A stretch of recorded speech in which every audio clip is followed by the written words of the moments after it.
நாடாளுமன்ற அந்த உரை புத்தகம் யார் யாருக்கு சார் அழைப்படுத்துறீங்க? முன்னாள் முதலமைச்சர் மு.க. ஸ்டாலின் அவர் அணிந்துரை கொடுத்திருக்கிறாரு. முன்னாள் முதல்வர் ஆர்வீர் சகோதரர் தளபதி மு.க. ஸ்டாலின் அணிந்துரை தந்திருக்கிறார், வாழ்த்துரை தந்திருக்கிறார். 22 பேர் தலைவர்கள் அணிந்துரை தந்திருக்கிறார்கள். 22 பேர் கலந்துக்கிறவங்க. இந்நாள் முதல்வரும் முன்னாள் முதல்வரும் கலந்துக்குவாங்களா? எதிர்பார்க்கிறேன். அது அவங்க முடிவு. சட்டமன்றத்தில் நடைபெற்ற அந்த விவாதம், உங்களோட பேச்சு, தண்ணி பேச்சு பேசியிருக்காரு. ஒரு மூத்த அரசியல் தலைவரா எப்படி பாக்குறீங்க? உங்களுடைய பார்வையில எப்படி இருந்தது சார்? குறுகிய நாட்களுக்குள் தன்னை ஆயத்தப்படுத்திக் கொண்டு வருகிறார். இன்னும் 6 மாதங்களுக்குள் தன்னை முழுமையாக அவர் தயார்படுத்திக் கொள்வார். He will equip himself to run the administration. ஆட்சியை நடத்தக்கூடிய நுணுக்கங்கள், நிர்வாக நுணுக்கங்களை போக போக சில மாதங்களில் அவர் கற்று தேர்ந்து தெளிவு பெற்று விடுவார் என்று நான் நம்புகிறேன். அந்த சைகை செஞ்சாருன்னு சொல்லி ஒரு விமர்சனப்பட்டது. முன்னாள் முதல்வராக இருக்கக்கூடிய ஸ்டாலின் அவர்களை கிண்டல் செய்யும் விதமா ஒரு சைகை செஞ்சாருன்னு ஒரு பரவலா பேசப்படுது. அதை நீங்க எப்படி பாக்குறீங்க சார்? எதிர்கட்சி தலைவர்கள் பேசுனது, எதிர்கட்சி தலைவர் பேசுனது, அதை பற்றி நான் கமெண்ட் அடிக்க முடியுமா?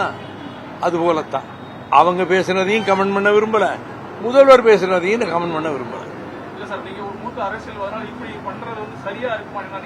இது பற்றி எந்த கமெண்ட்டும் சொல்ல நான் விரும்பவில்லை. உள்ளாட்சி தேர்தல் பணிகள்லாம் தொடங்க இருக்கிறாங்க, எல்லா கட்சிகளும் தொடங்க இருக்கிறாங்க. மதிமுக மக்கள் நலனுக்காக நாங்க போய் ஓட்டே விழாத ஒரு வேலையில ஈடுபட்டு வேலைக்கிறத விட்டுக்கிட்டு இருக்கோம். ஒரு ஓட்டு அதனால கிடைக்காது. ஆனால் தமிழ்நாட்டு நன்மைக்காக ஹைகோர்ட் ஆர்டர் படி அந்த வேலையை நான் செஞ்சுக்கிட்டு இருக்கேன். எங்க கட்சி தமிழ்நாட்டு வாழ்வாதாரங்களை பாதுகாக்கின்ற கடமையில் எல்லா கட்சிகளையும் விட முன்னணியில் நிற்பது மறுமலர்ச்சி திமுக தான். அந்த பணியை தொடர்ந்து செய்யும். ராசா நேற்று நீட் போராட்டத்தில் அந்த கூட்டணி கட்சியினர் அமைச்சரவையில் சேர்ந்தவங்களை பத்தி கடுமையா விமர்சிச்சு பேசியிருக்காரு. அப்படிதான் பேசணுமா சார்? தொடர்ச்சியா அப்படிதான் ஒவ்வொருத்தருக்கும் ஒரு பாணி இருக்கு தம்பி, ஒவ்வொருத்தருக்கும் ஒரு பாணி இருக்கு.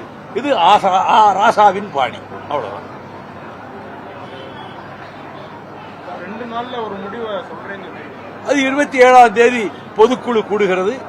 அந்த பொதுக்குழுவில் கருத்துக்கள் பரிமாறப்பட்டு பொதுக்குழு தீர்மானங்களை வடித்தெடுக்கும். முதல் வேலையாக உங்களுக்கு, பத்திரிகையாளர்களுக்கு, தொலைக்காட்சி ஊடகங்களுக்கு உடனடியாக நாங்கள் அனுப்பி வைத்து விடுவோம். 3:30 மணிக்கு பொதுக்குழு அன்று நான் செய்தியாளர்களையும் தொலைக்காட்சி ஊடக நண்பர்களையும் சந்திக்க இருக்கிறேன். என்னுடைய பயணங்கள் தொடர்ந்து கொண்டே இருக்கின்றன. பல வருஷங்களா அது தொடர்ந்து கொண்டே இருக்கும். அப்படி ஒரு பயணம்தான் பூமிநாதன் நிறைவு விழாவை விழாவாக நடத்தினாரே, அது போதைப் பொருளிலிருந்து இளம் தலைமுறையை விடுவிக்கின்ற நோக்கத்துக்காக நடத்தப்பட்ட நடைப்பயணம். அப்படி பொது நலனுக்காக என்னுடைய பணிகளை, பயணங்களை தொடர்ந்து செய்து கொண்டே இருப்பேன். பிரதான கூட்டணி கட்சியெல்லாம் வெளியே வந்துட்டாங்க, நாங்க திமுக கூட்டணியிலிருந்து வெளியே வந்துட்டோம் அப்படின்னு ஓப்பனா சொல்லிட்டாங்க. மதிமுக உள்ளிட்ட முக்கிய கட்சிகள் மட்டும் திமுக கூட்டணியில இன்னும் தொடர்றதா சொல்லியிருக்கீங்க. விலகிட்டோன்னு சொல்றவங்க, மந்திரி சபையில சேர்ந்துட்டோன்னு சொல்றவங்க, ஆனா திமுக கூட்டணியிலேயே இருக்கிறோம்னு சொல்றவங்க, எனக்கு ஒன்னும் புரியவே மாட்டேங்குது. எனக்கு ஒன்னும் புரியல. மந்திரி சபையிலும் இடம் பெறுவோம், இன்னொரு கட்சியின் கூட்டணியிலும் நீடிப்போம். இந்த நிலைப்பாடு அபூர்வமாக தான் எடுக்க முடியும். அதை பற்றி நான் கமெண்ட் பண்ண விரும்பல. தமிழ்நாடு முழுவதும் விவசாயிகள் போராடுவது அவர்கள் உரிமை. நியாயமான கோரிக்கைகளுக்காக போராடுகிறார்கள்.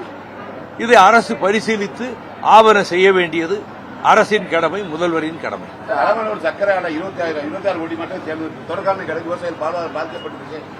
இந்த மாதிரி திறக்காம இருக்கிறது, நடக்காம இருக்கிறத பத்தி எல்லாம் பேச ஆரம்பிச்சா அது நீண்டு கொண்டே செல்லும். அதுக்குள்ள நான் போக விரும்பல.